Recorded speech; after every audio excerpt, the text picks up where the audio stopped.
The fluorescent lights of all-night diner buzzed overhead like angry wasps as Sarah sat alone in the corner booth, her small frame barely filling half the red vinyl seat. At 5 feet 2 inches and weighing just over 100 pounds, she looked like any other 28-year-old woman trying to grab a quiet meal after a long day. Her black hair was pulled back in a simple ponytail, and she wore an oversized hoodie that made her appear even smaller than she already was. Sarah's delicate fingers wrapped around a ceramic coffee mug as she stared out the rain-streaked window at the empty parking lot. The digital clock on the wall read 2:47 a.m. Most normal people were home sleeping, but Sarah had never been most people. She had just finished a grueling 18-hour training session at the naval base, preparing new recruits for what might be the most challenging experience of their lives. The bell above the diner door chimed, and Sarah's eyes automatically shifted to assess the newcomers. 3 college-aged men stumbled through the entrance, their voices loud and slurred from too much alcohol. They wore expensive clothes and moved with the careless confidence of people who had never faced real consequences for their actions. The first young man, tall with perfectly styled hair, surveyed the nearly empty diner with obvious disappointment. "This place is dead, bro," he announced to his companions, his voice carrying across the quiet space. "We should have gone to that other spot downtown." His friend, shorter but stockier, with dark hair and a designer jacket, spotted Sarah sitting alone. "Actually, maybe the night isn't over yet," he said, nudging his companions and nodding in her direction. "Look what we have here." The third member of their group, a lanky redhead with an expensive watch glinting on his wrist, followed their gaze. "Oh man, she's tiny. Probably weighs less than my little sister." Sarah had dealt with drunk college students before. In her civilian life, she worked part-time as a bartender at an upscale restaurant near the university to maintain her cover identity. Most people assumed she was just another graduate student trying to make ends meet. The truth was far more complicated. For the past 6 years, Sarah had been one of the Navy's most elite warriors. She was part of SEAL Team 6, having completed the most rigorous military training program in the world. She had served 3 combat deployments in Afghanistan and Iraq, earned a Bronze Star for valor, and could kill a man in 17 different ways using nothing but her bare hands. But tonight, she just wanted to eat her apple pie and drink her coffee in peace. The waitress, a tired-looking woman in her 50s named Dolores, approached the three men with obvious reluctance. "Table for three?" she asked, her voice flat and professional despite her clear discomfort with their condition. "Actually," said the one, whose name tag from some fraternity event still clung to his shirt reading Brad, "we were thinking we might join that lovely lady over there." He pointed directly at Sarah with the kind of entitled gesture that suggested he was used to getting his way. The Dolers glanced nervously toward Sarah's booth. "Sir, that customer is dining alone. I don't think she's looking for company." The stocky one, who had introduced himself loudly to his friends as waved dismissively. "Don't worry about it, sweetheart. We're very friendly. I'm sure she'll appreciate the company." Sarah continued eating her pie, but every muscle in her body was now alert and ready. She had learned long ago to read situations quickly and accurately. These weren't just drunk college kids looking for fun.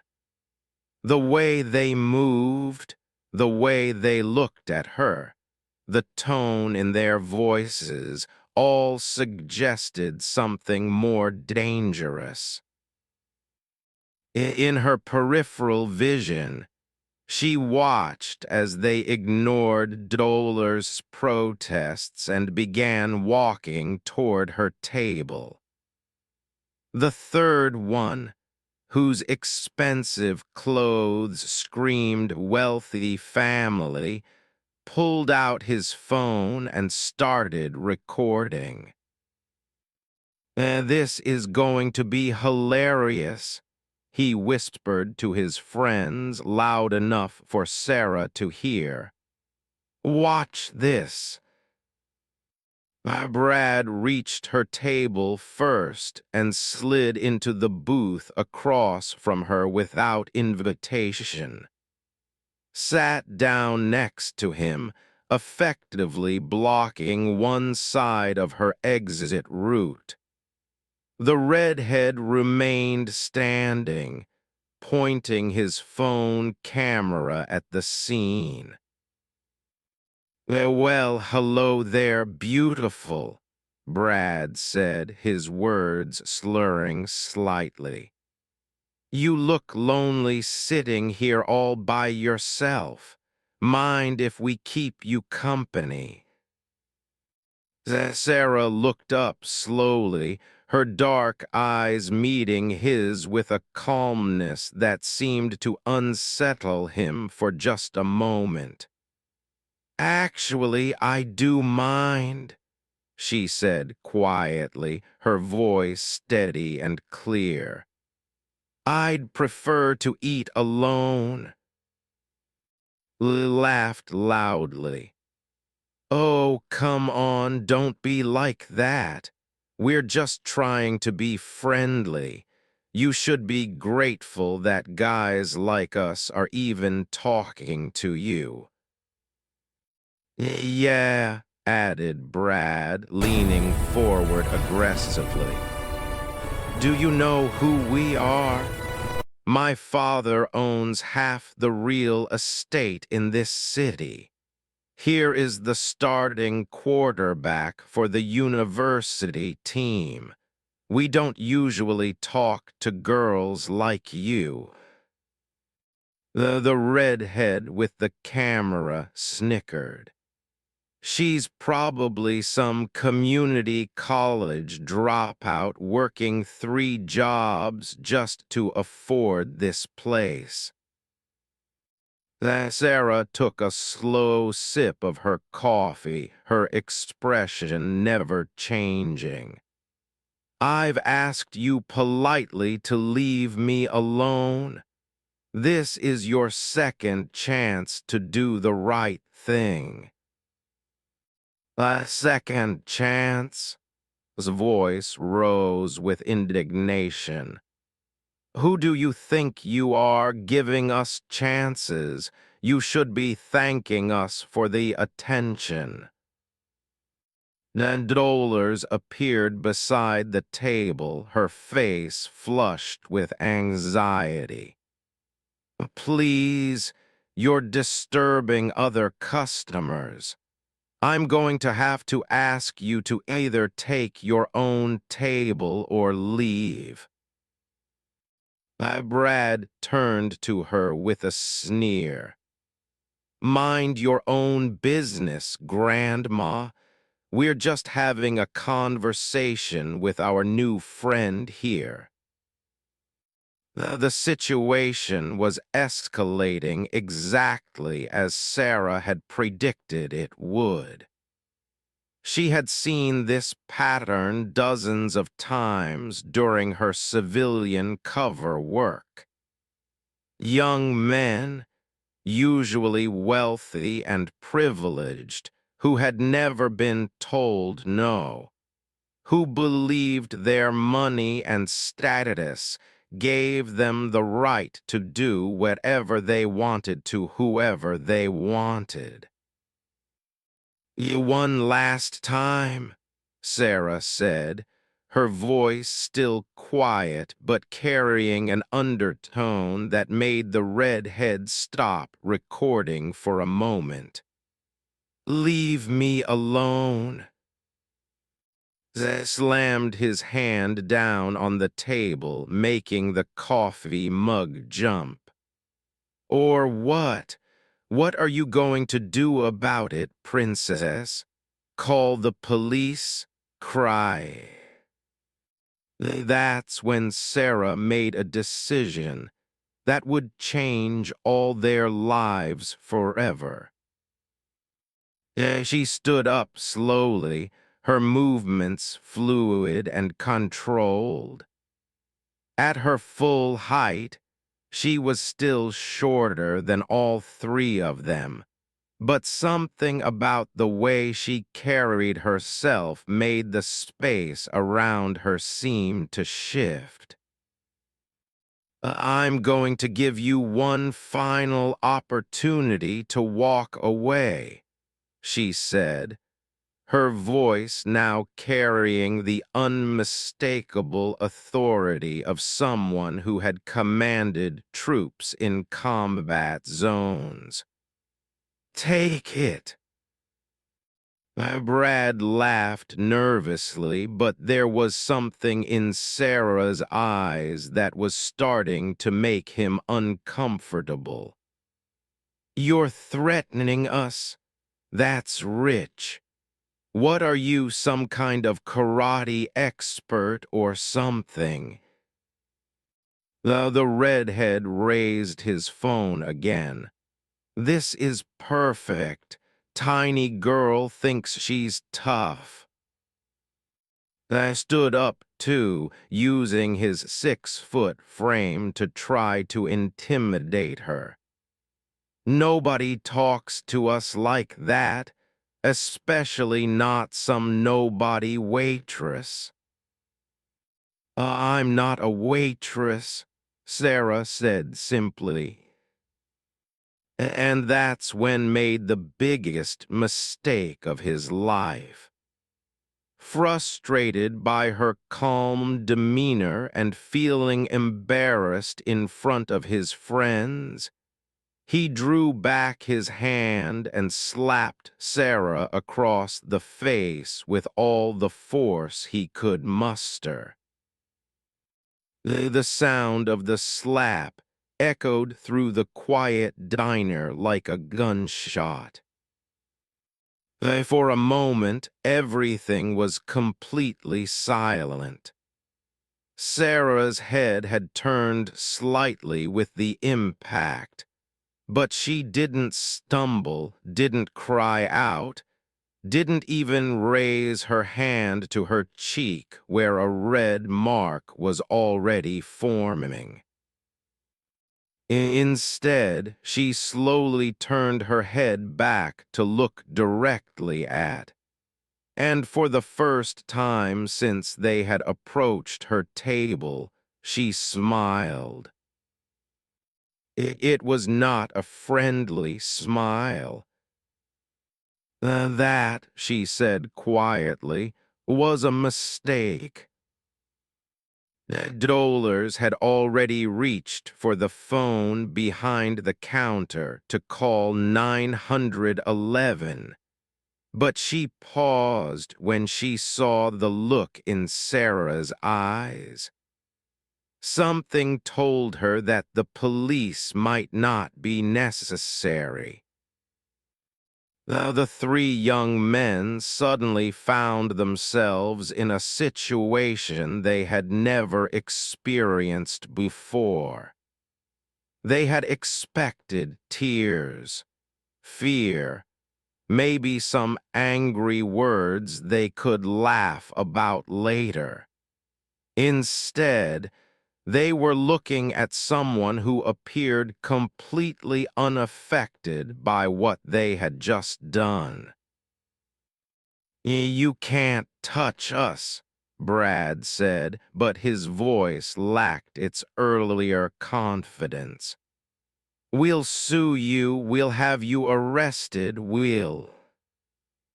What you'll do, Sarah interrupted, her voice still calm, is learn exactly what happens when you assault a United States Navy SEAL.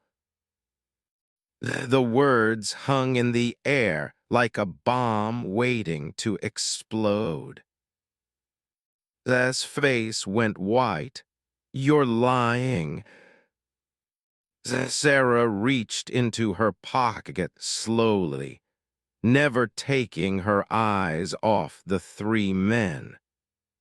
She pulled out a military ID card and placed it on the table where they could all see it. The photo showed her in dress blues, her hair in regulation style, her chest decorated with ribbons that told the story of 6 years of elite military service. The words "Special Warfare Operator" were clearly visible below her name.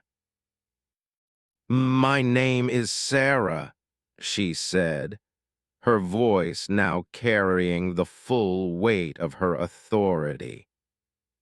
Petty Officer First Class, United States Navy SEALs. I have served 3 combat deployments, and I am trained in 17 different forms of close quarters combat. The redhead's phone slipped from his suddenly nerveless fingers.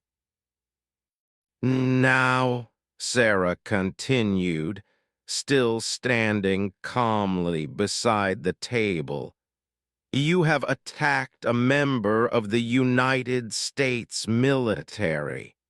That is a federal crime. You have also assaulted me in the presence of witnesses and recording devices. She nodded toward the security camera mounted in the corner of the diner. It was backing away now, but Sarah wasn't done. But more importantly than any of that, she said, taking a step forward, You made the mistake of thinking that because I'm small and quiet and alone, I must be weak and helpless. The transformation was remarkable to watch. The small, quiet woman who had been sitting peacefully in the corner booth was gone. In her place stood someone who radiated the kind of controlled lethality that came from years of training in the world's most elite military unit. We didn't know," Brad stammered. "We're sorry, we'll just go." "Oh, you'll go," Sarah agreed. "But first, you're going to learn exactly what it means to show respect to the men and women who serve this country." She pulled out her phone with one hand while keeping her eyes on the three increasingly terrified young men. Who are you calling?" the redhead whispered. Sarah's smile grew wider.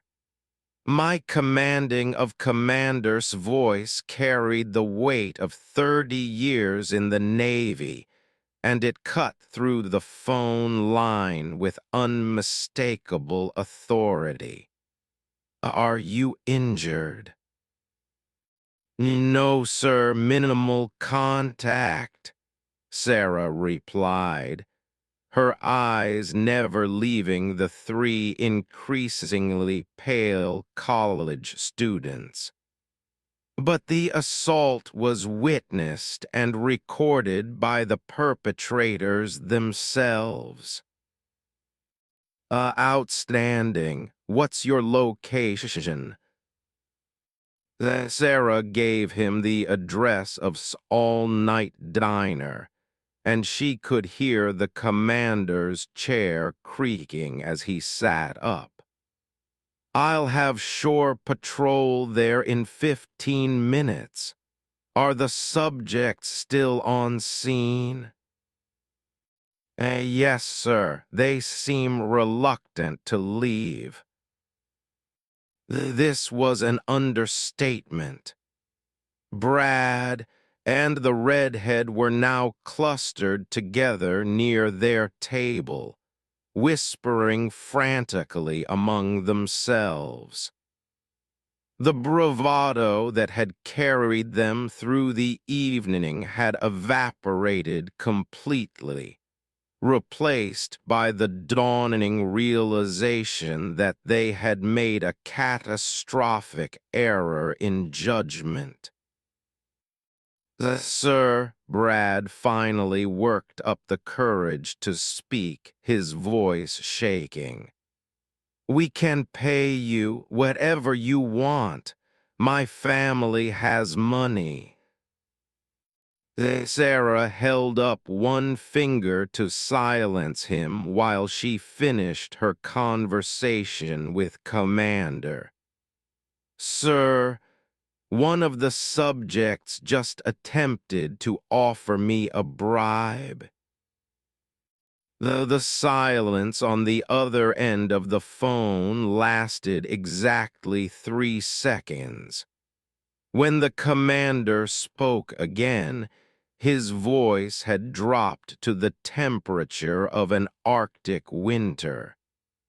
"Repeat that, petty officer." The subject attempted to offer monetary compensation in exchange for not reporting the assault, sir. I see. Are you recording this conversation?" Sarah pulled her phone away from her ear and put it on speaker. "Sir, you're now on speaker with all parties present." A commander's voice filled the quiet diner. This is Commander James, United States Navy. You are being addressed by a superior officer of the United States military. You have assaulted one of my sailors, and now you have attempted to bribe her. I want you to understand something very clearly. The three young men stared at the phone as if it were a venomous snake. Sir tried to interrupt. We didn't know she was. You will speak when spoken to. The commander's voice exploded from the phone with the force of someone who had spent decades commanding respect from some of the toughest warriors in the world. I did not give you permission to speak. Lay's mouth snapped shut. What you knew or didn't know is irrelevant, Commander continued. You assaulted a civilian. That civilian happens to be one of the finest warriors this country has ever produced. Petty officer has more courage in her little finger than the three of you will ever possess in your entire lives. The dolers had moved closer, listening in fascination as the situation unfolded. She had seen plenty of late-night drama in her 20 years working at the diner, but nothing like this. Furthermore, the commander continued, you have committed your crimes in front of witnesses and by your own admission, recorded evidence. You have then compounded your legal troubles by attempting to obstruct justice through bribery. Brad was now visibly shaking. Sir, please, we're just college students. We made a mistake. You made several mistakes. Commander's voice was ice cold. Your first mistake was thinking you could intimidate someone based on their size and gender.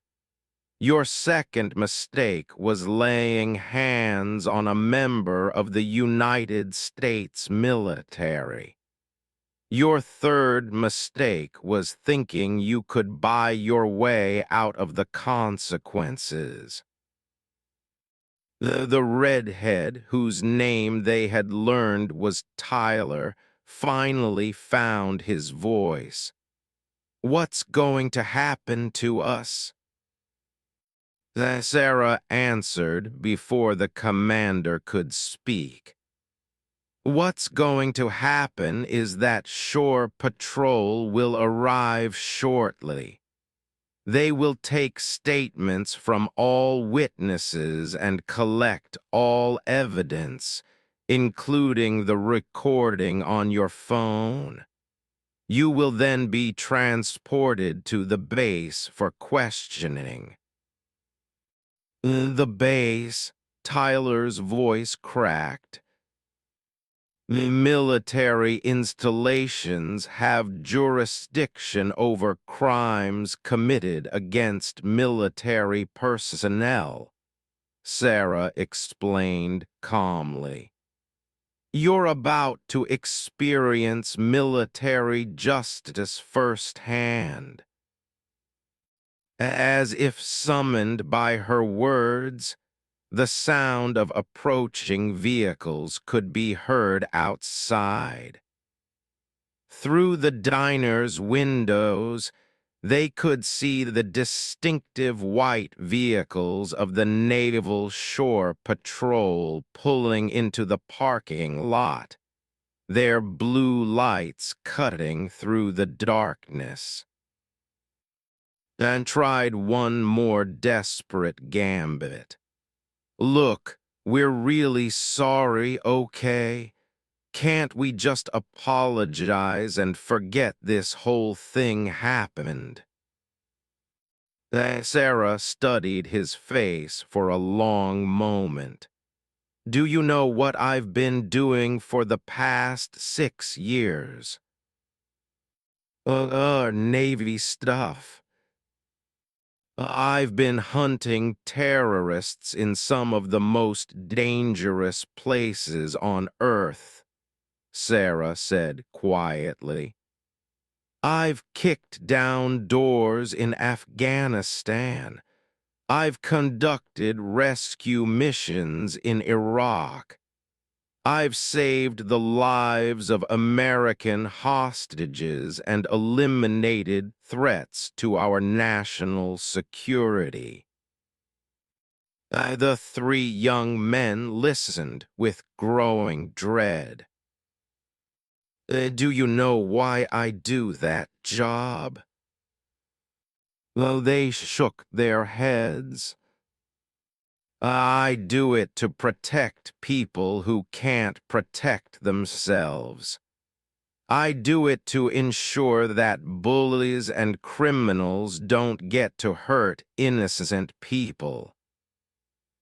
The diner's bell chimed as 4 shore patrol officers entered, their uniforms crisp and their bearing professional. The lead officer, a tall African-American man with the stripes of a Master Chief Petty Officer, approached Sarah and saluted. The Petty Officer, Master Chief, Shore Patrol, Commander sent us. Sarah returned the salute. Master Chief, these are the 3 subjects who committed the assault.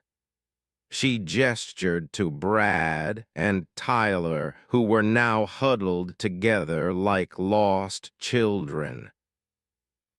The Master Chief's experienced eyes took in the scene quickly. He had dealt with plenty of civilian non-military incidents during his career, and he knew exactly how to handle the situation. He addressed the college students. I need you to place your hands behind your heads and face the wall. Are we under arrest? Brad asked, his voice barely above a whisper. You are being detained for questioning in connection with an assault on military personnel, Master Chief replied. You have the right to remain silent. I suggest you exercise that right until you have legal representation present. As the shore patrol officers began processing the scene, dolers approached Sarah with a fresh cup of coffee. Honey, I have to say, in all my years working here, I've never seen anything like that. Sarah accepted the coffee gratefully. Thank you. I'm sorry the evening got disrupted. Disrupted? Dolers laughed. Honey, this was the most excitement we've had since the mayor's son got caught dealing drugs in the parking lot last year. Those boys had it coming. One of the shore patrol officers was examining Tyler's phone, scrolling through the video he had recorded. Ma'am, this footage clearly shows the assault. It also captures the attempted bribery. The Master Chief nodded. Excellent. We'll need statements from all witnesses. As Dolers gave her statement to one of the officers, Sarah watched the three college students being questioned. They had gone from aggressive predators to frightened children in the span of less than an hour. Brad was crying now, the reality of his situation finally sinking in. My dad is going to kill me, he whispered to. Your dad is going to be the least of your worries. One of the shore patrol officers commented dryly. Tyler's expensive watch glinted under the fluorescent lights as he was handcuffed. This is going to be all over social media, he moaned. Our lives are ruined. Sarah overheard this and walked over to where he was sitting. Your lives aren't ruined, she said quietly. You're about to learn something very important. Tyler looked up at her with red, frightened eyes. You're about to learn that actions have consequences. You're about to learn that there are people in this world who won't tolerate bullying and assault. Most importantly, you're about to learn what real courage looks like. She gestured toward the shore patrol officers. These men and women serve their country every day. They protect people like you, even when you don't deserve it. They risk their lives so that you can live in a society where you think you can do whatever you want without consequences. The Master Chief finished his paperwork and approached Sarah. Petty officer, we'll need you to come to the base tomorrow to complete your formal statement. Will 800 hours work for you? Yes, Master Chief. Outstanding. For what it's worth, you handled this situation perfectly. Textbook de-escalation followed by appropriate response when de-escalation failed. As the shore patrol officers prepared to transport their prisoners, Commander's voice came through Sarah's phone again. Are you still there? Yes, sir. I want you to know that this incident will be used as a training example for our new recruits. It perfectly demonstrates how to maintain composure under pressure and follow proper procedures even in civilian situations. Sarah smiled. Thank you, sir. I also want you to know that these three individuals will be facing federal charges. Assault on military personnel is not taken lightly by the Judge Advocate General's office. Brad overheard this and burst into fresh tears. Federal charges? I can't have a federal record. I'm supposed to start law school next year." The Master Chief looked at him with something between pity and disgust. "Son, you should have thought about that before you decided to assault a Navy SEAL." As the shore patrol vehicles pulled away with their prisoners, the diner returned to its previous quiet atmosphere. Dolers refilled Sarah's coffee and sat down across from her. "Can I ask you something, honey?" Of course." How long have you been in the Navy?"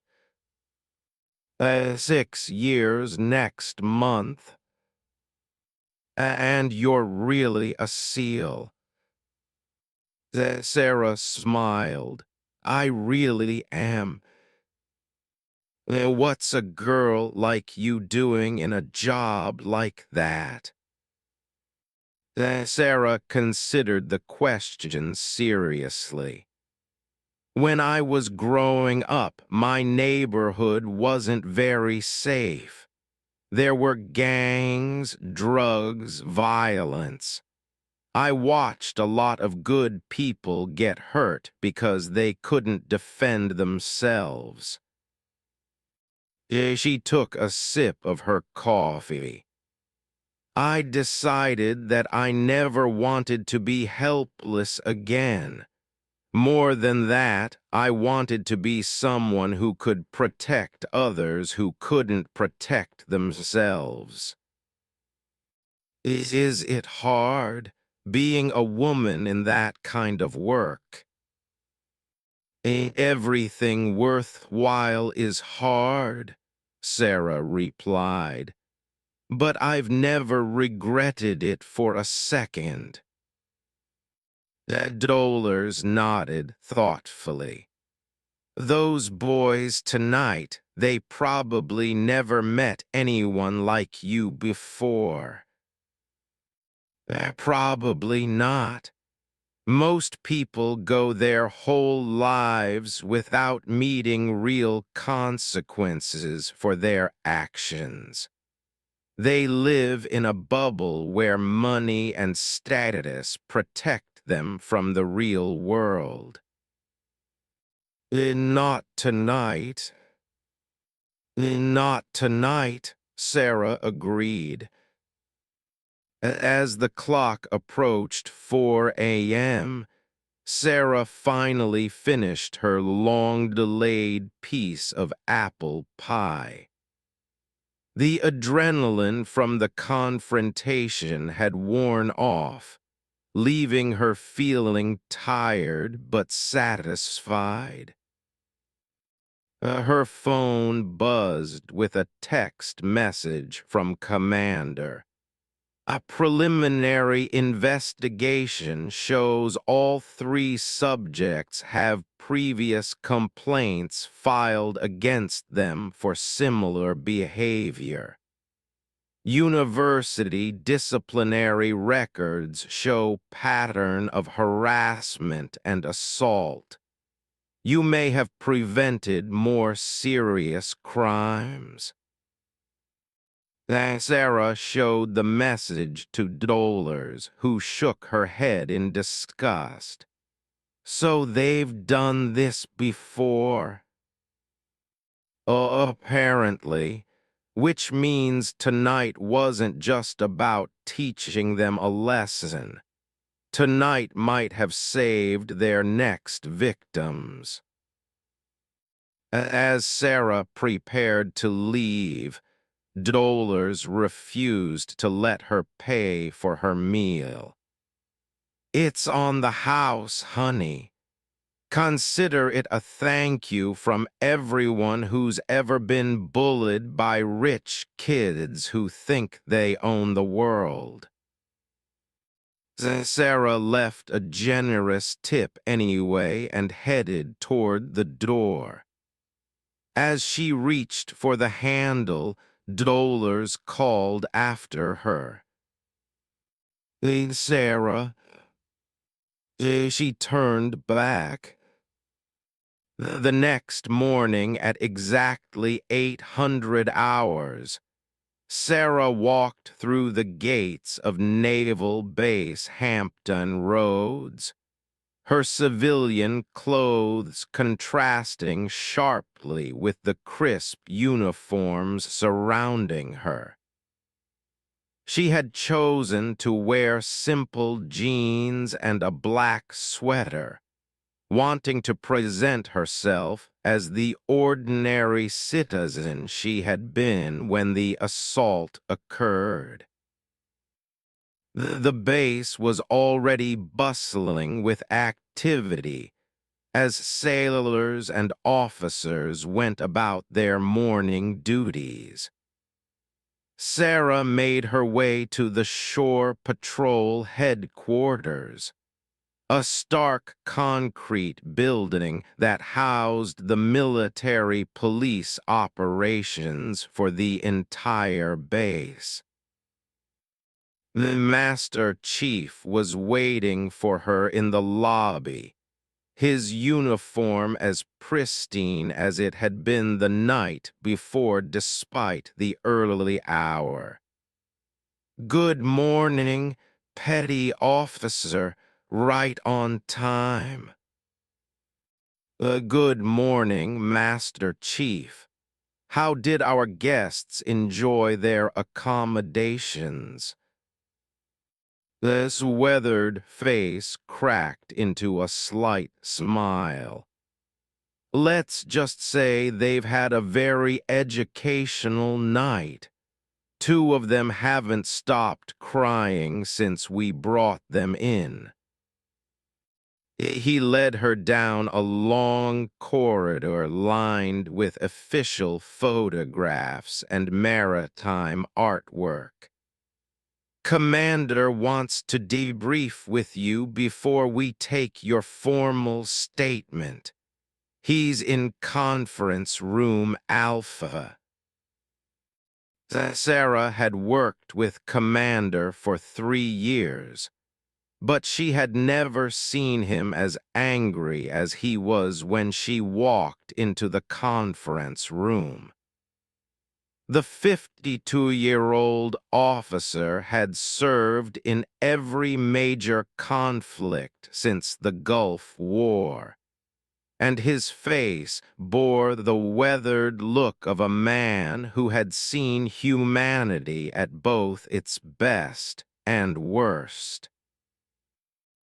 "Sit down," he said, gesturing to a chair across from his desk. "I've been on the phone with the JAG office since 500. They want to make an example of these three." "What kind of example, sir?" Commander pulled out a thick file folder. "These boys aren't just college students who made a mistake. We ran background checks on all three of them. Brad, son of real estate mogul William, star quarterback and son of a federal judge. Tyler Reed, heir to a pharmaceutical fortune." He opened the folder and spread out several documents. "More importantly, look at this." Sarah leaned forward to examine the papers. They were incident reports, disciplinary actions, and police reports spanning several years.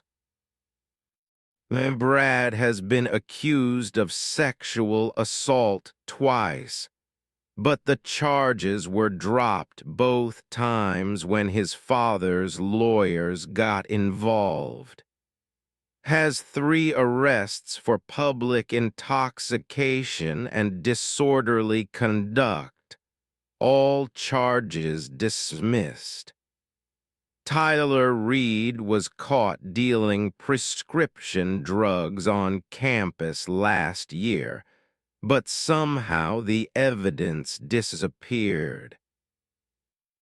Sarah felt a cold anger building in her chest. They're repeat offenders. Worse than that, they're repeat offenders who have never faced consequences because their families have enough money and influence to make problems disappear. The commander closed the folder. Until now, you know what they can't make disappear. A military jurisdiction. Exactly. When they assaulted you, they committed a federal crime under military law. No amount of money or influence can touch a judge advocate general's prosecution. The door opened, and a woman in navy dress blues entered the room. Sarah recognized her immediately as Lieutenant Commander Sarah Martinez, one of the base's most respected JAG officers. Good morning, Commander Petty Officer, she said, taking a seat at the conference table. I've reviewed the preliminary reports and evidence. This is one of the most clear-cut cases I've seen in 10 years. She pulled out her own folder. The video evidence alone is sufficient for conviction. The subjects recorded themselves committing multiple felonies. What are we looking at for charges? Sarah asked. Lieutenant Commander Martinez consulted her notes. Assault on military personnel, which carries a potential sentence of 5 years in federal prison and substantial fines. Attempted bribery of a military member, another 5 years. Obstruction of justice. And if we can prove they've done this before. Which we can, Commander interjected. Then we can add conspiracy charges and potentially pursue them under RICO statutes as part of an ongoing criminal enterprise. Sarah was amazed. RICO statutes? Isn't that for organized crime? The law defines organized crime as any group of individuals who repeatedly engage in criminal activity, Lieutenant Commander Martinez explained. These three have been operating as a unit for years, using their family resources to escape consequences while continuing to victimize others. The commander leaned back in his chair. I want you to understand something. This isn't just about what happened to you last night. This is about every victim they've silenced with money and lawyers. This is about every young woman who was too afraid to come forward because she knew the system would protect them. Sir, what do you need from me? Your complete cooperation with the prosecution. This case is going to get a lot of attention. Their families are already mobilizing their legal teams. We need to be absolutely bulletproof. Lieutenant Commander Martinez nodded. I also want you to know that we've already been contacted by other victims. Word has gotten out about the arrests, and women are coming forward who were too afraid to speak up before. This information hit Sarah like a physical blow. How many? So far, 7 women have contacted our office. 3 more have called the civilian police to report incidents they never filed charges for. Sarah felt the familiar surge of protective anger that had driven her to join the SEALs in the first place. These guys have been doing this for years. The pattern is always the same, Lieutenant Commander Martinez said. They target women they perceive as vulnerable, usually alone, often in service jobs where they can't easily defend themselves. They escalate until they get violent, then their families make the problems disappear. A commander stood up and walked to the window overlooking the base. You know what the difference is this time? Sir. This time they picked on someone who fights back.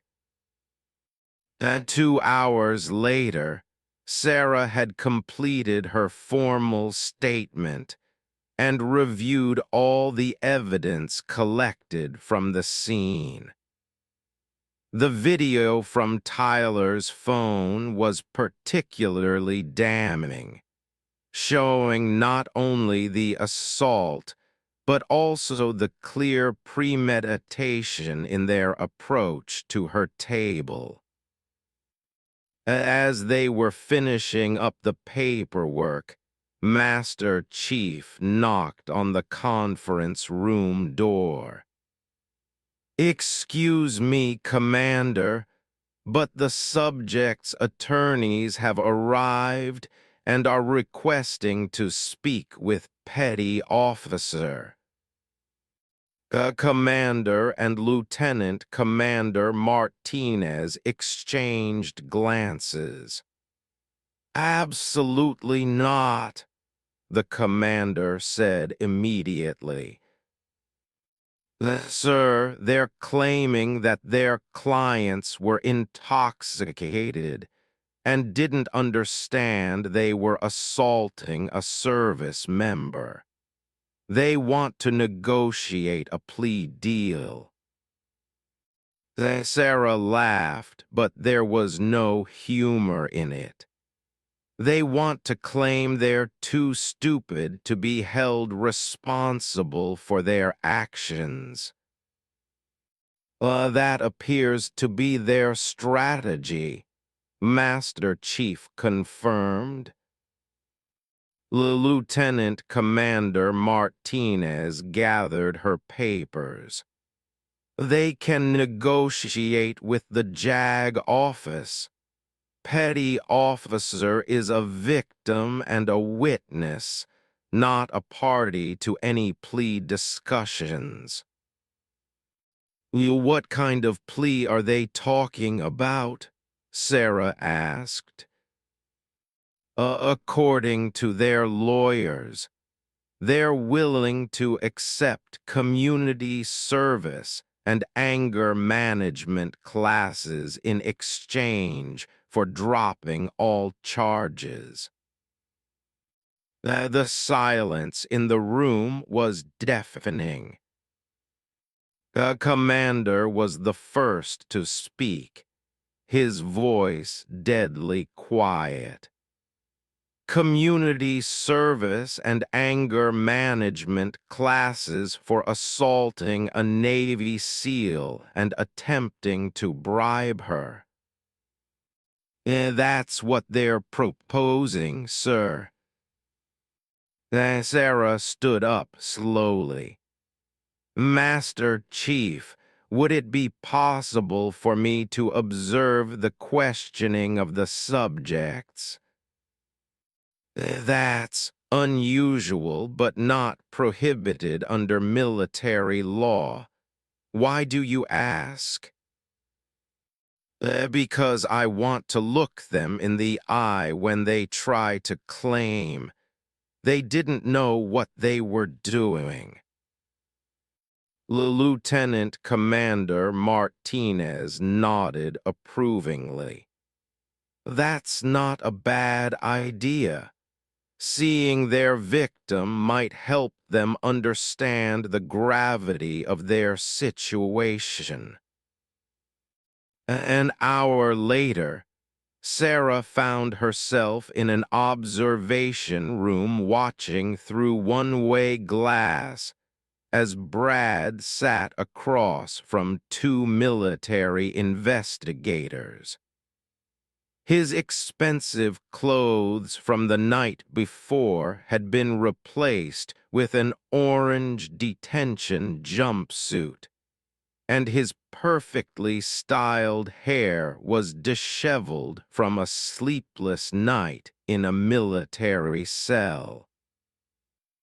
His attorney, a well-dressed man in his 60s who radiated expensive legal education, was doing most of the talking.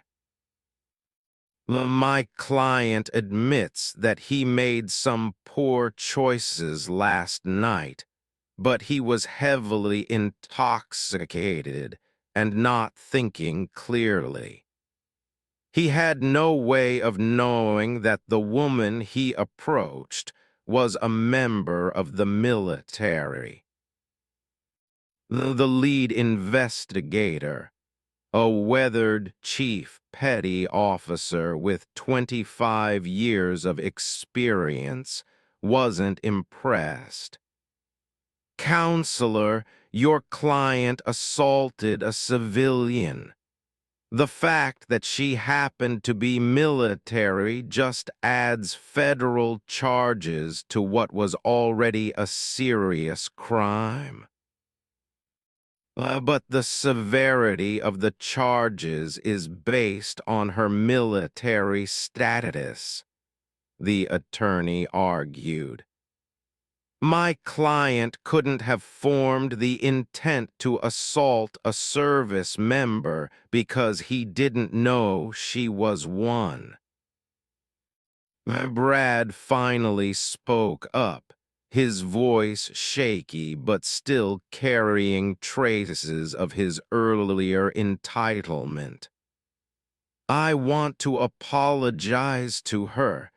This whole thing got out of hand. I never meant for anyone to get hurt. Sarah almost laughed out loud. No one got hurt because I'm trained to handle situations like that, she muttered to Commander, who was standing beside her. The interrogation continued for another 20 minutes, with Brad and his attorney painting a picture of a confused, intoxicated college student who simply made a mistake in judgment. They then was brought in, looked far worse than Brad, His eyes were red from crying, and his hands shook as he sat down across from the investigators. His attorney was a sharp-looking woman who got straight to the point. My client is the son of federal Judge Harold. This incident threatens to destroy not only his future, but potentially his father's career as well. Ma'am, the chief petty officer said patiently, I don't care if your client's father is the Chief Justice of the Supreme Court. Your client committed a federal crime. I broke down completely. I didn't know she was a SEAL, he sobbed. She looked like any other girl if I had known. If you had known what? The investigator pressed. If I had known she was military, I never would have touched her. Sarah felt a cold rage wash over her. So it's okay to assault civilian women? She asked aloud. The commander placed a hand on her shoulder. Easy. Let them hang themselves with their own words. The most telling interrogation was Tyler Reed's. Unlike the other two, Tyler seemed primarily concerned with the damage to his reputation and future prospects. Do you understand that this is going to be all over the news? He asked his attorney, a nervous-looking young man who was clearly out of his depth. I'm supposed to start graduate school in the fall. This will ruin everything. Tyler, his attorney said quietly, you need to focus on the criminal charges. Your academic future is secondary to staying out of federal prison. But I didn't do anything. I just recorded it. The investigator leaned forward. Mr. Reed, you recorded a felony assault and then attempted to help your friends bribe the victim. That makes you an accessory to every crime committed. Tyler's face went white. I want to make a deal. I'll testify against Brad, and if you'll reduce my charges. His attorney looked horrified. Tyler, we haven't discussed this strategy. I don't care. I'm not going to prison because those idiots couldn't control themselves. Sarah watched the interrogation with fascination. Less than 12 hours after their arrest, the three friends were already turning on each other. Commander's phone buzzed with a text message. He read it and smiled grimly. What is it, sir? Sarah asked. The civilian police just arrested William, Brad's father, for attempting to bribe a federal officer. Sarah's eyes widened. What? Apparently he showed up at the base gates this morning with 3 weeks after the arrest. Sarah sat in the gallery of a federal courtroom, watching as the case that had started in a diner grew into one of the most significant military justice proceedings of the year. The courtroom was packed with media representatives, legal observers, and family members from both sides of the case. The prosecution team, led by Lieutenant Commander Martinez, had built a case that went far beyond the simple assault charges. What they had uncovered was a pattern of criminal behavior spanning nearly 4 years, involving not just the 3 men who had confronted Sarah, but a network of wealthy students who had been systematically targeting and victimizing women throughout the university community. Brad sat at the defendant's table, his expensive suit unable to hide the fact that he had lost significant weight during his 3 weeks in federal custody. His father, William, sat in the gallery behind him, also facing federal charges for his attempted bribery of military personnel. Looked even worse. The star quarterback who had once commanded respect and admiration now appeared small and broken, his athletic frame diminished by the stress of facing potential decades in federal prison. His father, federal Judge Harold, had recused himself from all cases and was facing an ethics investigation that threatened to end his career. That Tyler Reed had made the decision to cooperate with prosecutors in exchange for reduced charges.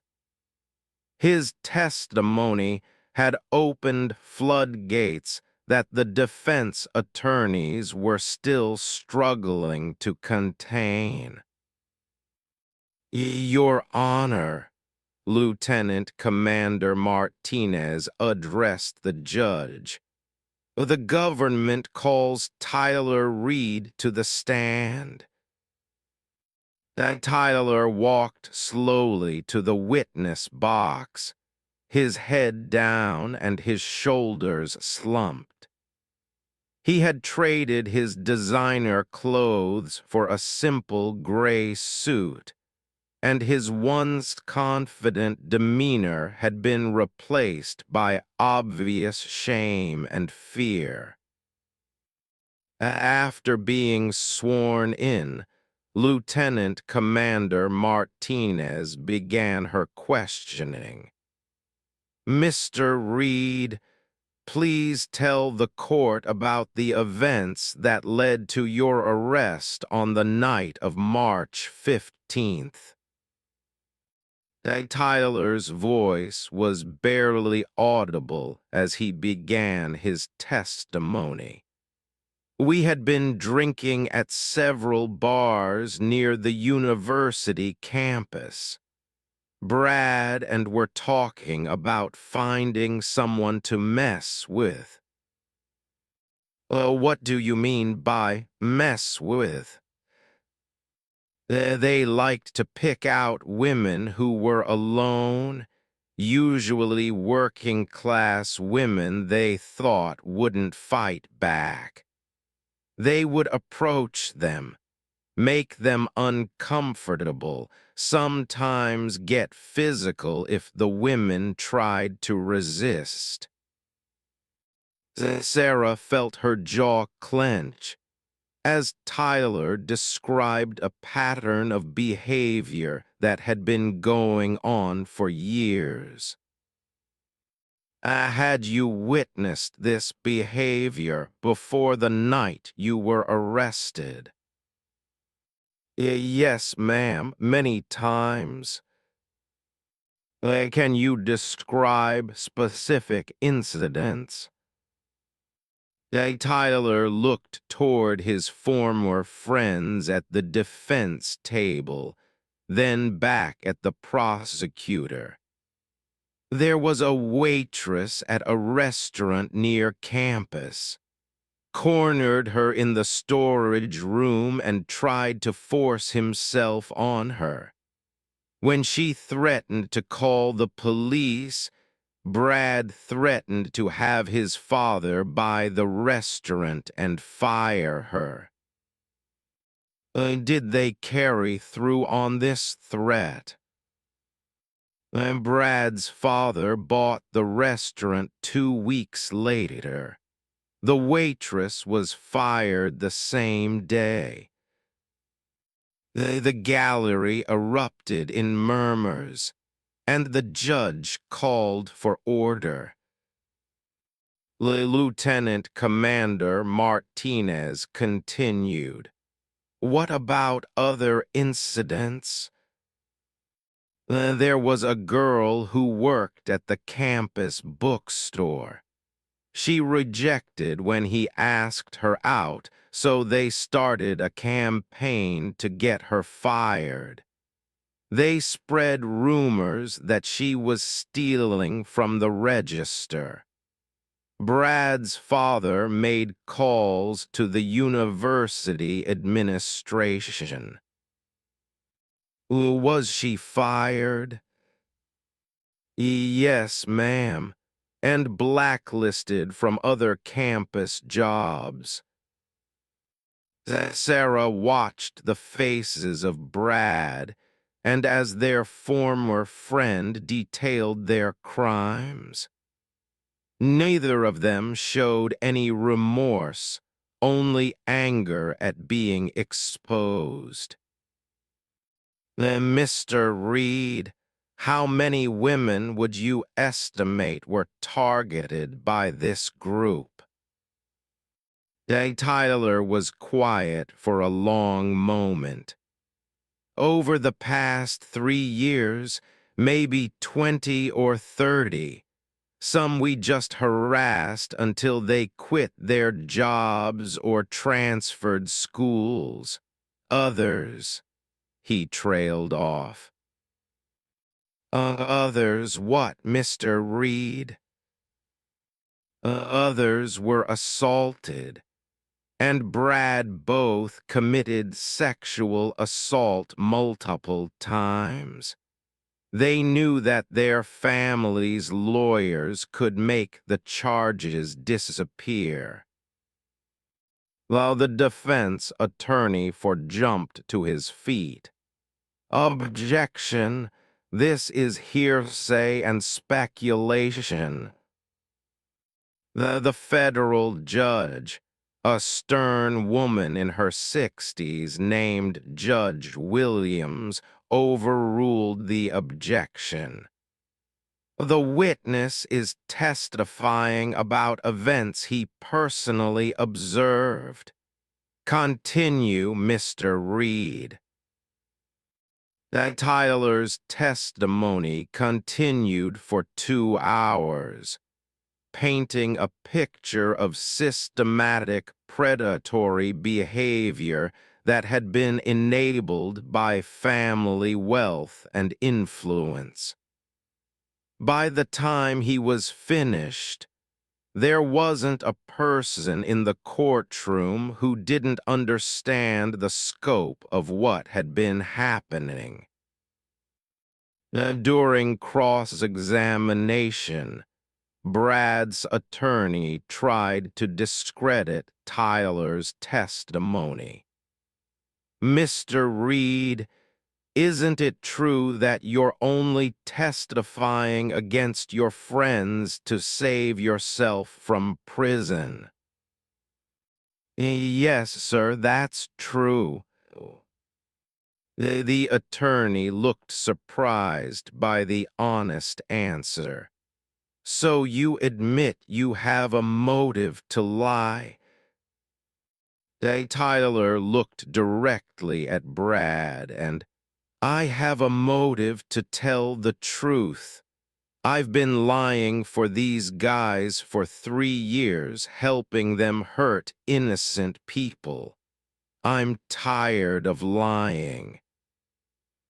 But you participated in these alleged crimes yourself. Yes, sir, I recorded them. I helped them identify targets. I helped them cover up what they did. I'm guilty, too. The attorney tried several more approaches, but Tyler's straightforward admissions of his own guilt made it impossible to discredit his testimony about his co-defendants. When Tyler stepped down from the witness stand, Lieutenant Commander Martinez called her next witness. The government calls Jessica Martinez to the stand.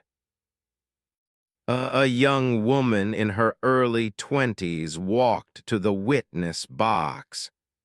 She was petite and nervous, but her voice was clear and strong as she was sworn in.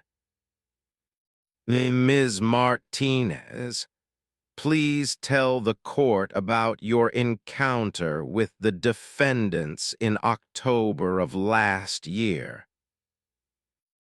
Jessica took a deep breath. I was working as a server at a restaurant near the university.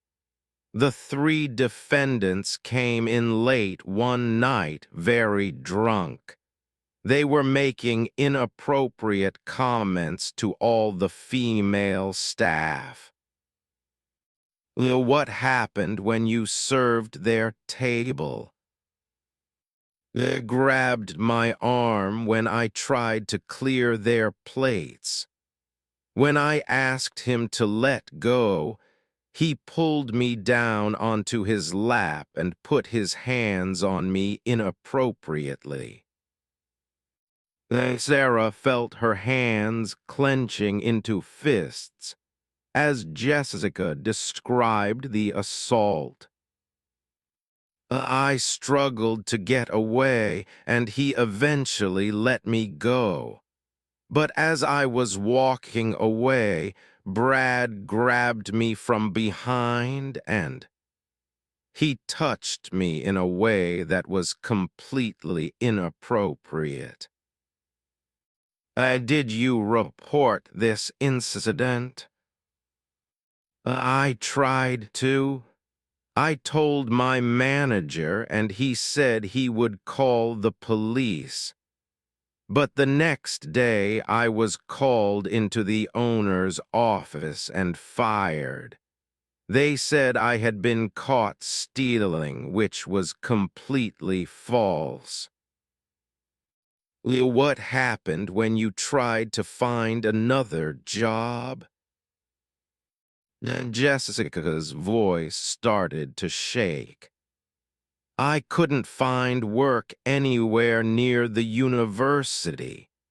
Every restaurant, every retail store, they all said they had heard I was a thief. I had to move back in with my parents and take a job 40 miles away. Ms. Martinez, what made you decide to come forward now? Well, when I heard that these 3 had been arrested for attacking a Navy SEAL, I realized that if she could fight back, maybe I could too. Maybe I could help make sure they couldn't do this to anyone else.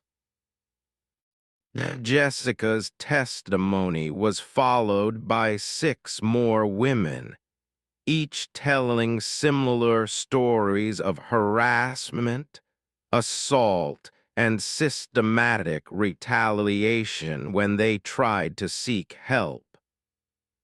The pattern was always the same. The 3 defendants would target women they perceived as vulnerable, escalate to assault, and then use their families' resources to silence their victims. Dr. Brad's mother and a prominent psychologist took the stand as a character witness for her son. Lieutenant Commander Martinez's cross-examination was devastating. Doctor, were you aware of the complaints that had been filed against your son at the university? There were some minor disciplinary issues, yes. Minor disciplinary issues. Doctor, your son was accused of sexual assault twice. Did you consider those minor? Those charges were dropped. My son was innocent. Well, the charges were dropped after your husband made substantial donations to the university and hired expensive attorneys. That's different from innocence, isn't it? The defense attorney objected, but Judge Williams allowed the question. The doctor's composure began to crack. My son made some mistakes, but he's not a criminal. The doctor, you're a licensed psychologist.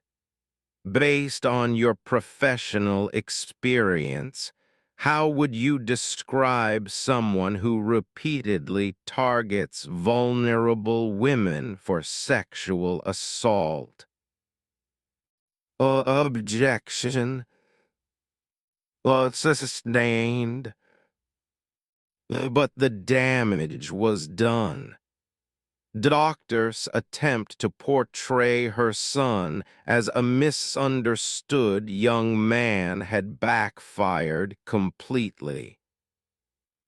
The most dramatic moment of the trial came when Sarah herself took the stand.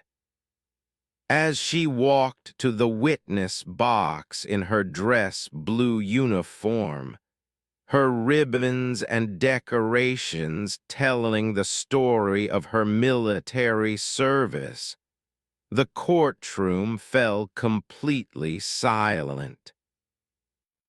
Lieutenant Commander Martinez began with Sarah's background.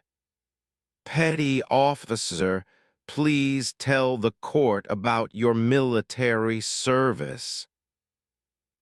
I enlisted in the Navy 6 years ago and completed SEAL training 18 months later. I have served 3 combat deployments and have been awarded the Bronze Star, Purple Heart, and Navy Cross for actions in combat. Well, what was your state of mind on the night of March 15th when you encountered the defendants? I was off duty, out of uniform, just trying to have a quiet meal after a long day of training. I posed no threat to anyone and was not seeking any kind of confrontation. Please describe what happened when the defendants approached your table. Sarah's testimony was precise and professional, sticking strictly to the facts without editorial comment. But her calm, measured delivery made the defendant's behavior seem even more outrageous by comparison. The petty officer, you are trained in multiple forms of combat, correct?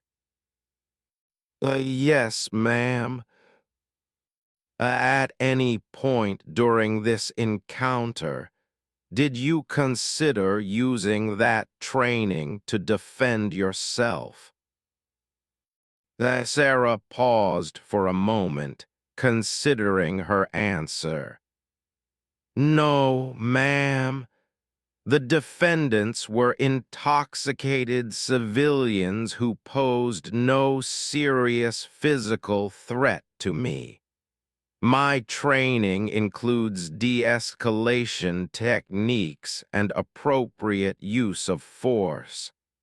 Nothing they did justified a physical response until Mr. actually struck me. What went through your mind when Mr. slapped you? That he had just committed a federal crime, and that he was about to face the consequences of his actions. During cross-examination, attorney tried to suggest that Sarah had somehow provoked the attack. Petty officer, isn't it true that you could have simply left the restaurant to avoid this confrontation? Sarah's response was measured but firm. Sir, I was a paying customer eating a meal. I had every right to be there. The defendants had no right to harass me or anyone else. But given your training, didn't you have a responsibility to defuse the situation?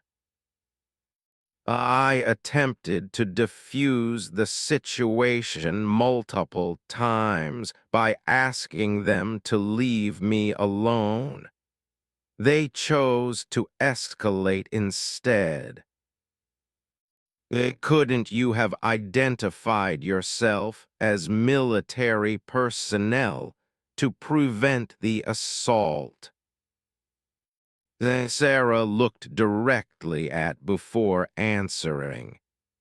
Sir, no woman should have to reveal her military status, her job, or anything else about herself to avoid being assaulted by strangers. The fact that I'm a Navy SEAL doesn't make the assault worse. It makes it federal. The attorney tried several more angles, but Sarah's calm professionalism and obvious competence made it impossible to paint her as anything other than a victim who had handled an impossible situation with remarkable restraint.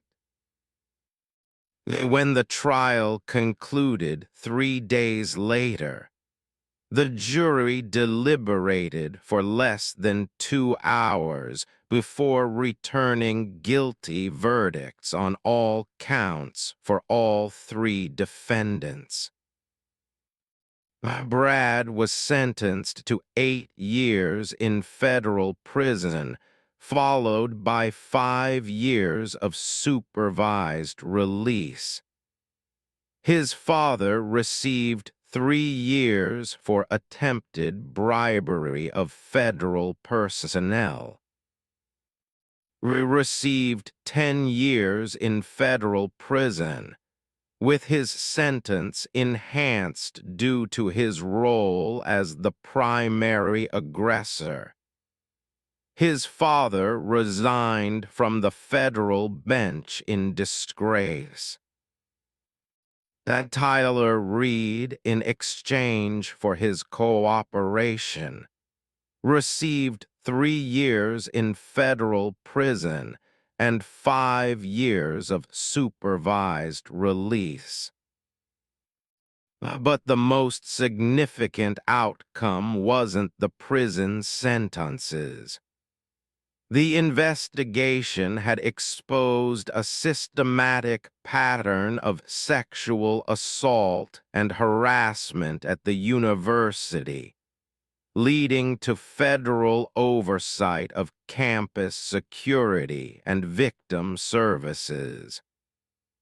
7 additional men were arrested in connection with the broader conspiracy, and the university was forced to implement sweeping reforms to protect students from predatory behavior.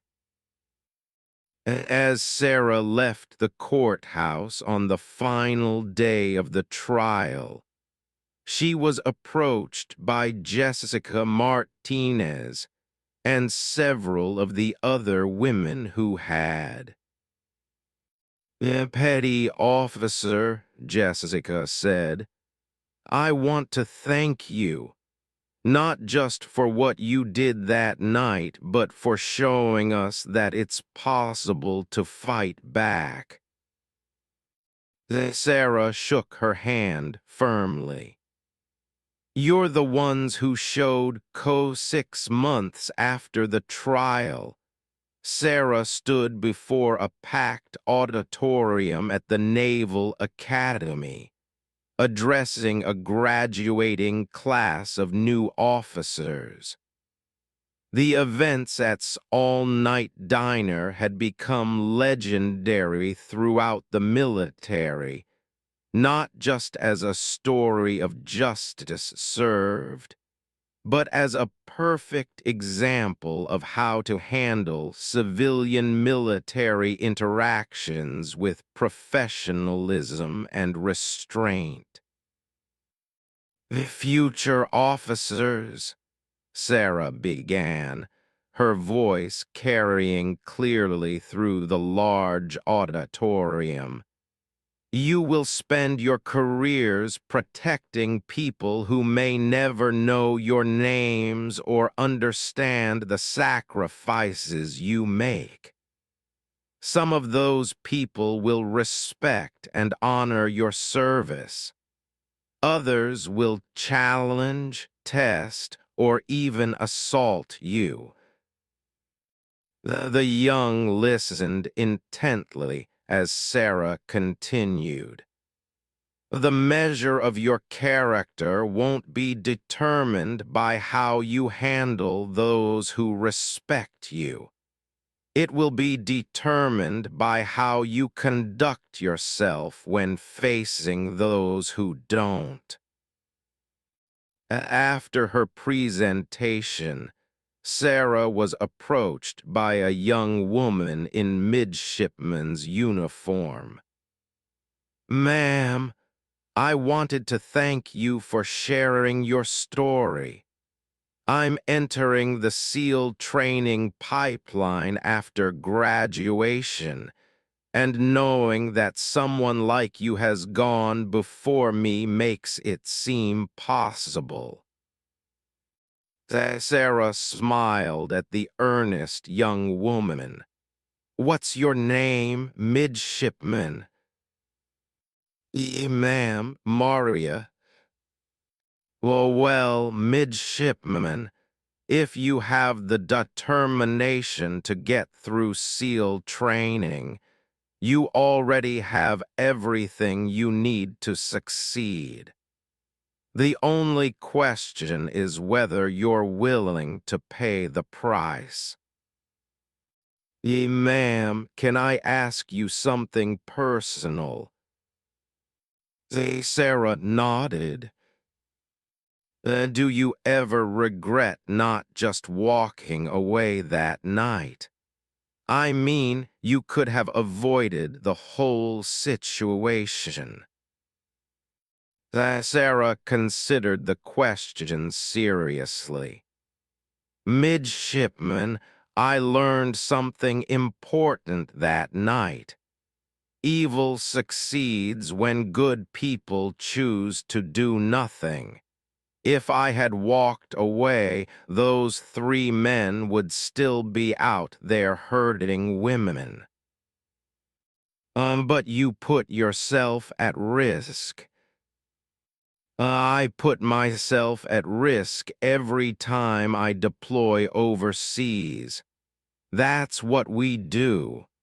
We accept risk to protect others. As Sarah left the Naval Academy later that day, her phone rang. The caller ID showed Commander. How was the presentation? Good, sir. These kids are impressive.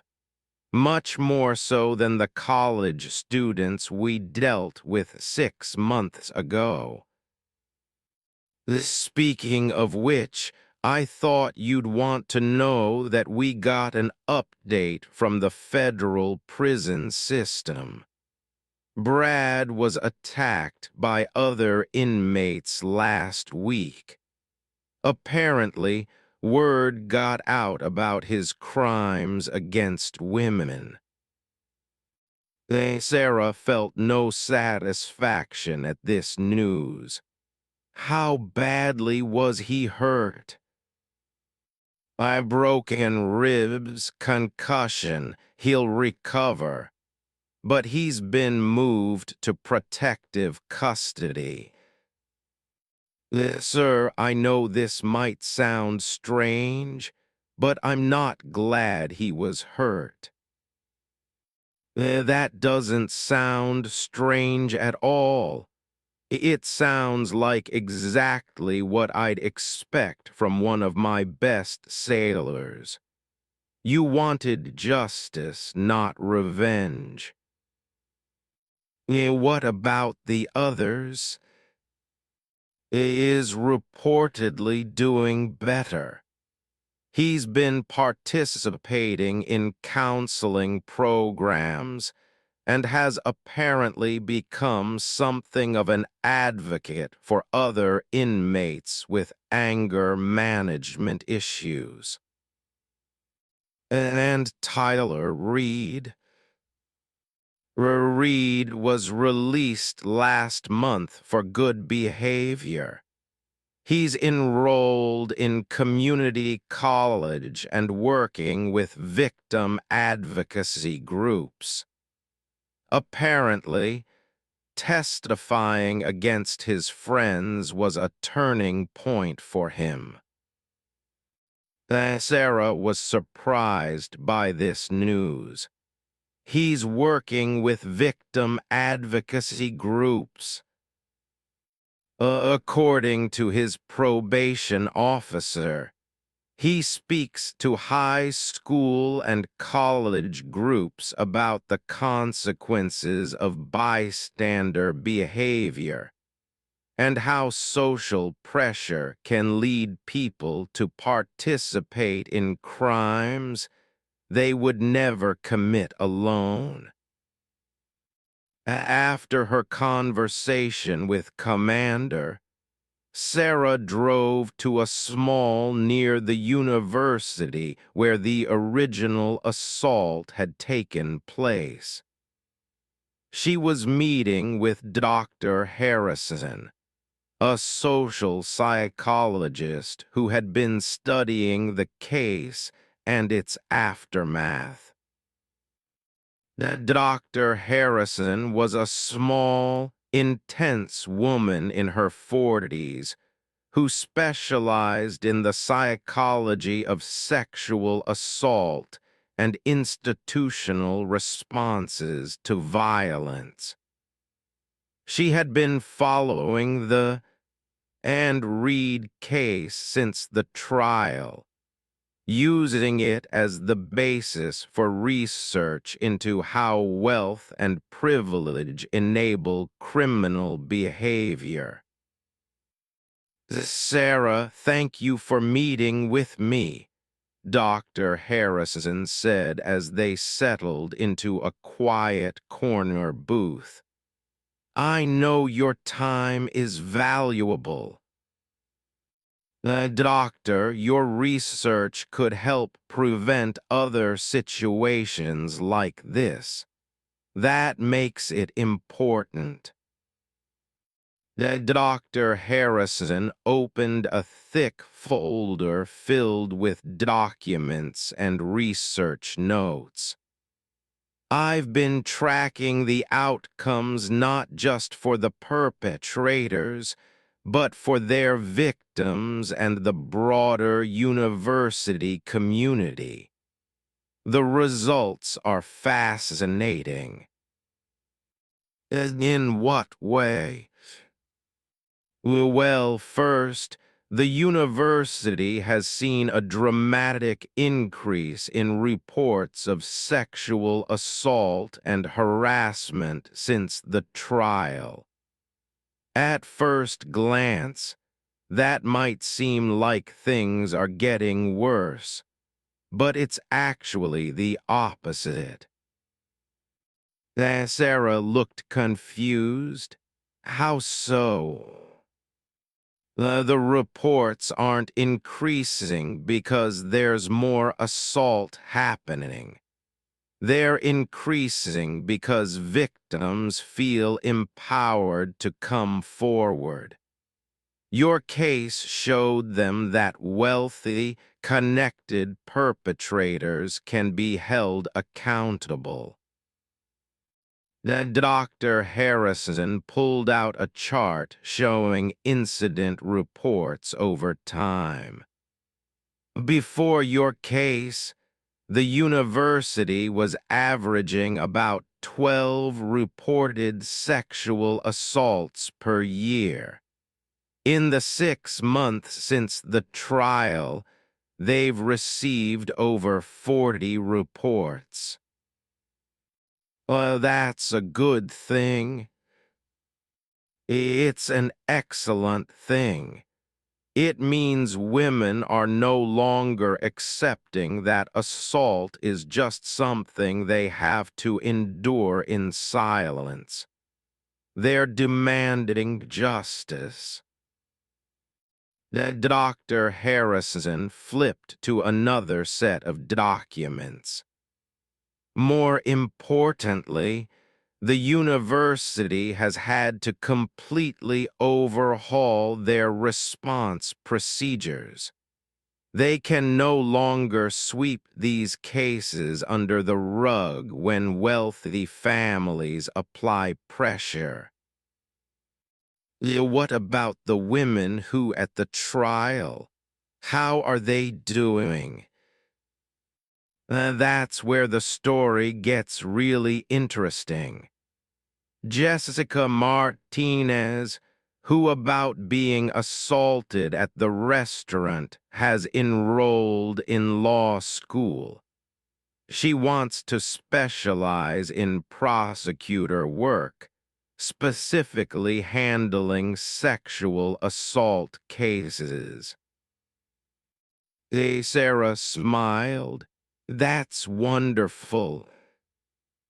3 of the other women have started a non-profit organization focused on helping sexual assault survivors navigate the legal system. They're using their experiences to help others who are facing similar situations. Dr. Harrison closed her folder and leaned back in her chair. Sarah, what you did that night wasn't just about defending yourself or even getting justice for 3 criminals. You started a movement. I was just trying to eat my pie in peace, Sarah said with a slight smile. Maybe. But sometimes the most important moments in history start with someone simply refusing to accept that things have to be the way they've always been. As their conversation continued, Sarah learned that the impact of the case had spread far beyond the local university. Dr. Harrison's research was being used by colleges across the country to develop better response protocols for sexual assault cases involving wealthy or influential perpetrators. The Department of Education has even reached out about using your case as a training example for campus security personnel, Dr. Harrison explained. Training for what?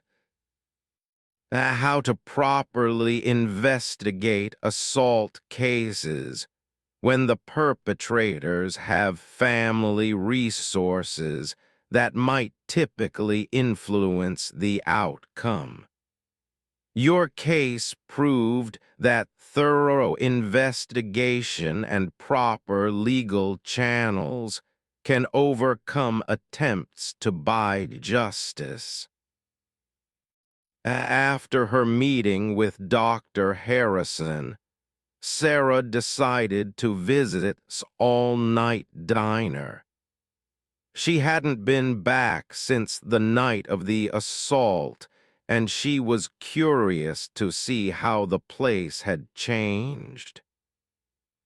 Dolores was still working the evening shift, and her face lit up when Sarah walked through the door. "Honey, look who's back." Sarah took the same corner booth she had occupied that night 6 months ago. The red vinyl seats looked exactly the same, and the fluorescent lights still buzzed overhead like angry insects. How's the pie today, Dolores?" Apple pie is fresh from this afternoon. Coffee's strong enough to wake the dead. As Dolores poured Sarah's coffee, she said quietly, "You know that night changed this place too." How so?"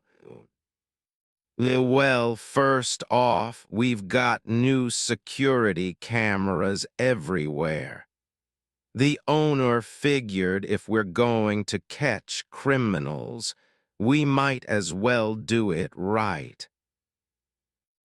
Dolores gestured toward the corners of the diner, where Sarah could see several new cameras positioned to cover every angle.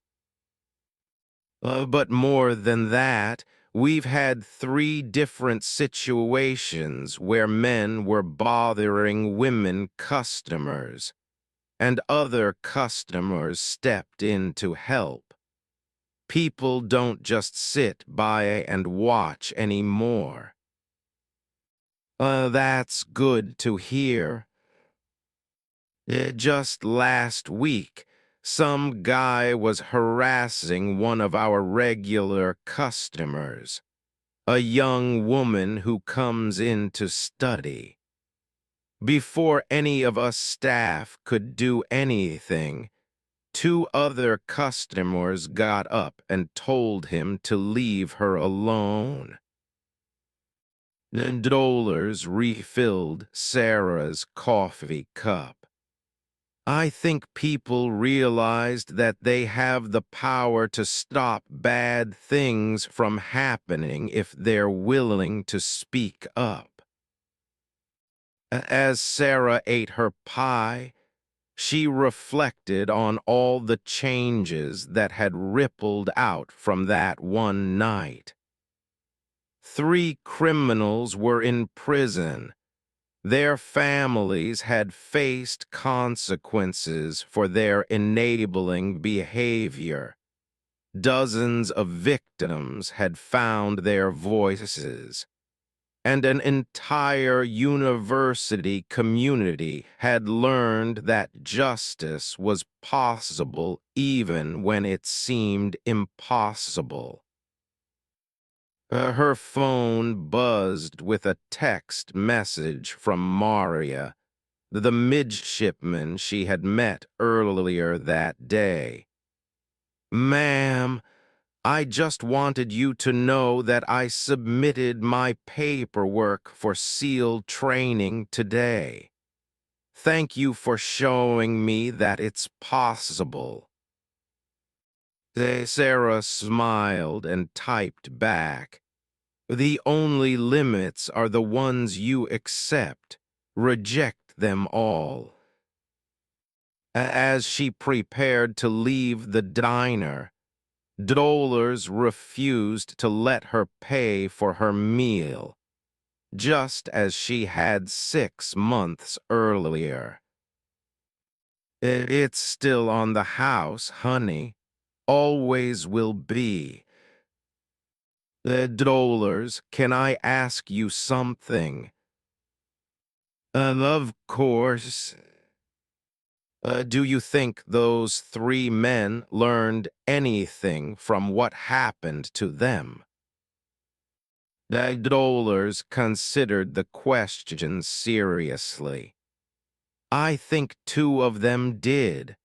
The third one, the one who slapped you, I'm not so sure, but maybe that doesn't matter."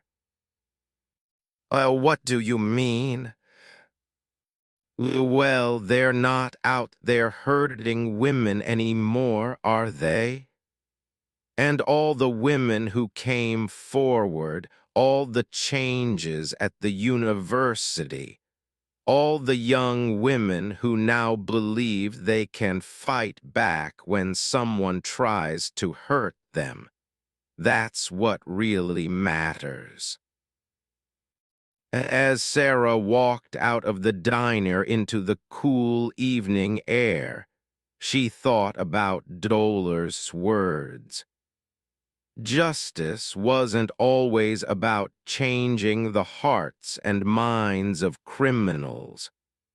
Sometimes it was simply about stopping them from hurting others and showing potential victims that they didn't have to suffer in silence. Her phone rang as she reached her car. The caller ID showed a number she didn't recognize, but she answered anyway. "Is this Petty Officer Sarah?" Yes, who is this?" "Ma'am, my name is Jennifer. I'm a sophomore at the university. I was sexually assaulted last weekend by a guy whose father is a major donor to the school." Then Sarah felt her heart sink. "I'm sorry that happened to you. Have you reported it to the police?" "That's why I'm calling. The police said that without more evidence, it would be my word against his, and his family has already contacted the university about my false accusations." "What can I do to help?" "I want to know if you think I should fight this." Everyone is telling me to just move on, that I can't win against his family's money and lawyers. Sarah got into her car and turned on the engine, but didn't drive away. Jennifer, can I tell you something? Yes, ma'am. 6 months ago, I was sitting in a diner minding my own business when 3 drunk college students decided to target me because they thought I was weak and defenseless. They thought their money and status meant they could do whatever they wanted to whoever they wanted. I heard about that case. You're the reason I had the courage to call you. Jennifer, those 3 men spent years hurting women who were too afraid to fight back. They got away with it because their victims believed that money and influence were more powerful than truth and justice. Sarah paused, choosing her words carefully. But here's what I learned that night. Bullies only have as much power as we give them.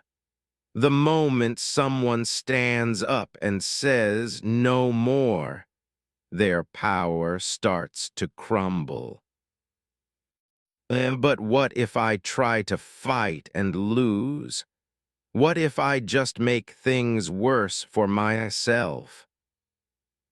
Jennifer, what if you fight and win? What if your courage inspires other victims to come forward? What if you prevent this person from hurting someone else? There was silence on the other end of the line for a long moment. Ma'am, will you help me? Sarah smiled. Jennifer, it would be my honor to help you fight back. As she drove home through the quiet streets, Sarah realized that the events at all-night diner had been just the beginning, not the end. There would always be more bullies, more predators, more people who thought their wealth and status gave them the right to hurt others. But there would also always be people willing to stand up and fight back. People like Jennifer, like Maria, like Jessica Martinez, and all the other women who had found their voices because someone had shown them that justice was possible.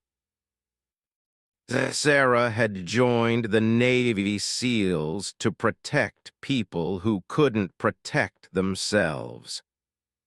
That night in the diner, she had learned that some of the most important battles weren't fought in foreign countries against enemy soldiers, but in courtrooms and campus offices against domestic predators who thought they were untouchable. As she pulled into her driveway, Sarah's phone buzzed with another text message, this one from Jennifer. Ma'am, I just filed a police report. Thank you for showing me that I have the power to fight back. Sarah looked up at the stars visible through her windshield and smiled. Tomorrow would bring new challenges, new bullies, new victims who needed to learn that they weren't powerless. But tonight, another young woman had learned that courage was contagious, that justice was possible, and that sometimes the most dangerous person in the room was the one who refused to accept that things had to stay the way they'd always been. That was a lesson worth fighting for. Whether the battlefield was a combat zone in Afghanistan or a late-night diner in small-town America. Sarah was a Navy SEAL, and she would never stop fighting for those who couldn't fight for themselves. Because that's what warriors do. Coming forward to testify took more bravery than anything I did in the diner. What will you do now? Asked another of the women. Sarah smiled. Go back to work. There are always more bullies who need to learn that actions have consequences. As she walked away from the courthouse, Sarah reflected on the past month. 3 young men who had spent years terrorizing women with impunity were now facing the reality of federal prison. Their families, who had enabled their behavior through money and influence, were facing their own consequences. But most importantly, a group of brave women had found their voices and ensured that justice was finally served. Sometimes, Sarah thought, the most important battles aren't fought in foreign countries against enemy soldiers. Sometimes they're fought in diners and courtrooms against domestic predators who think their wealth makes them untouchable. Either way, she was proud to be a warrior in that fight. A briefcase full of cash, trying to buy his son's freedom. The shore patrol arrested him on the spot.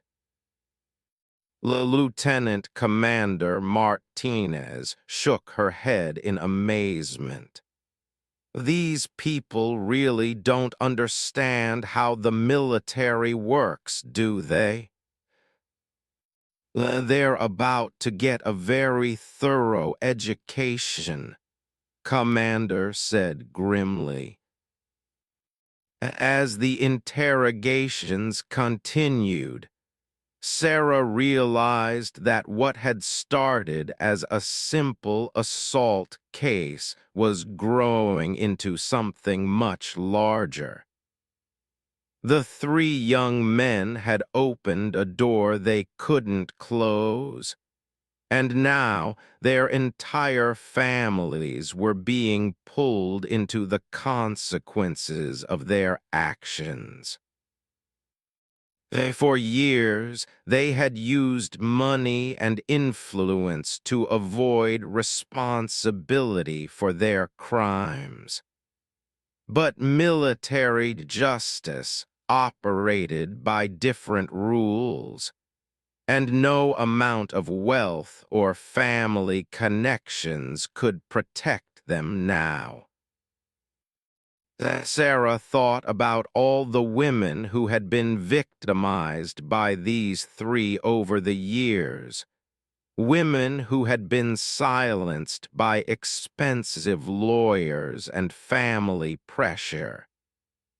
Tonight, those women would finally see justice served. And it had all started with a simple slap in a late-night diner. Thank you for what you do, for all of it. Sarah smiled. Thank you for calling the police, quick thinking. Actually, I never got the chance. You had everything handled before I could even dial.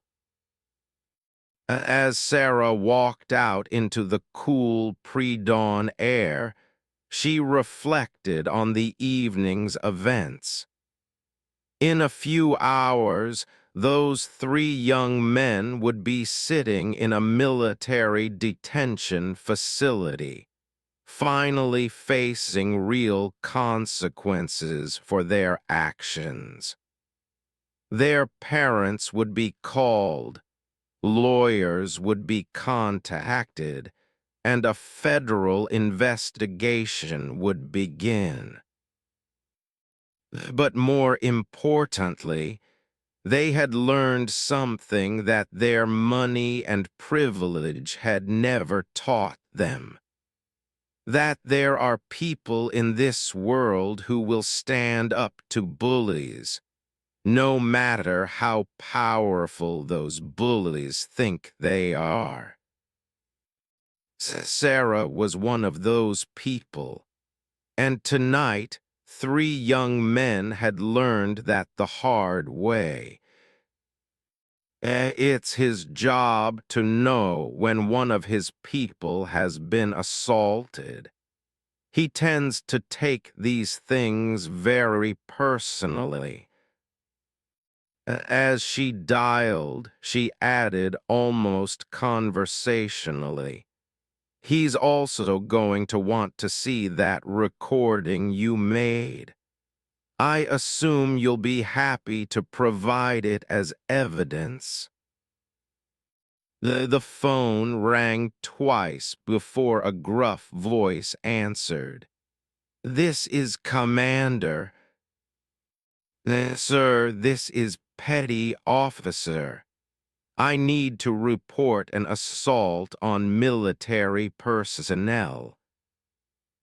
The three college students watched in growing horror as Sarah calmly described the situation to her commanding officer. They had expected a quiet night of fun at the expense of someone they saw as powerless. Instead, they had just declared war on the United States Navy. And they were about to discover that the Navy always wins.